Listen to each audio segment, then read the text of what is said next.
Hi అండి, welcome to MR cool services. ఈరోజు double door fridge wiring చూద్దాము. Please subscribe చేయండి, లైక్ చేయండి ప్లీజ్. ముందుగా ఫేస్ వైర్ని తీసుకొని థర్మోస్టాట్కి కలపాలి. థర్మోస్టాట్ నుంచి వచ్చిన అవుట్ను టైమర్కి కలపాలి.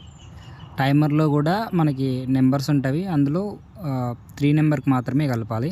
3 నెంబర్కి కలిపిన తర్వాత నెక్స్ట్ మనం రిలేకి ఇచ్చుకోవాలి కనెక్షను. ఆ రిలేకి వచ్చేది 4th నెంబర్ నుంచి వస్తుంది. మీకు డయాగ్రామ్లో గీసి చూపిస్తున్నా చూడండి. రిలేకి కలుపుకోవాల్సి ఉంటుంది. నెక్స్ట్ మిగిలింది 1 and 2 మాత్రం మన హీటర్కి వెళ్తాయి.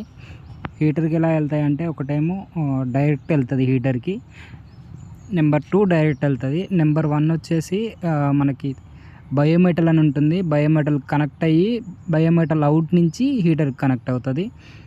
నెక్స్ట్ వచ్చేసి మనకి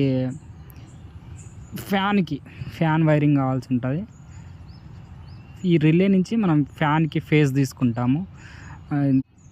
నెక్స్ట్ మిగిలింది డోర్ స్విచ్ ప్లస్ బల్బ్ మాత్రమే. డోర్ స్విచ్కి ఇచ్చిన తర్వాతకి డోర్ స్విచ్ నుంచి మళ్ళీ బల్బుకి ఇచ్చుకుంటాం ఫేసు.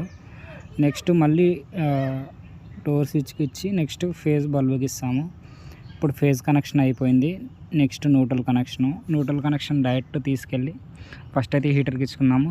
హీటర్కి ఇచ్చేటప్పుడు అది డైరెక్ట్ వెళ్ళకుండా థర్మల్ ఫ్యూజ్ నుంచి హీటర్కి వెళ్తుంది. నెక్స్ట్ బల్బులకి న్యూట్రల్ ఇవ్వాల్సి ఉంటుంది. డైరెక్ట్ బల్బులకి ఎక్కడి నుంచైనా న్యూట్రల్ తీసుకోవచ్చు. డైరెక్ట్ న్యూట్రల్ ఇచ్చేస్తాను. ఇప్పుడు న్యూట్రల్ ఇచ్చేసాను. నెక్స్ట్ మిగిలింది మనకు రిలేకి న్యూట్రల్ వెళ్ళలేదు. డైరెక్ట్ రిలేకి న్యూట్రల్ వెళ్తుంది. తర్వాత మన ఫ్యాన్ మోటార్కి కూడా డైరెక్ట్ న్యూట్రల్ వెళ్తుంది. Please subscribe and like please.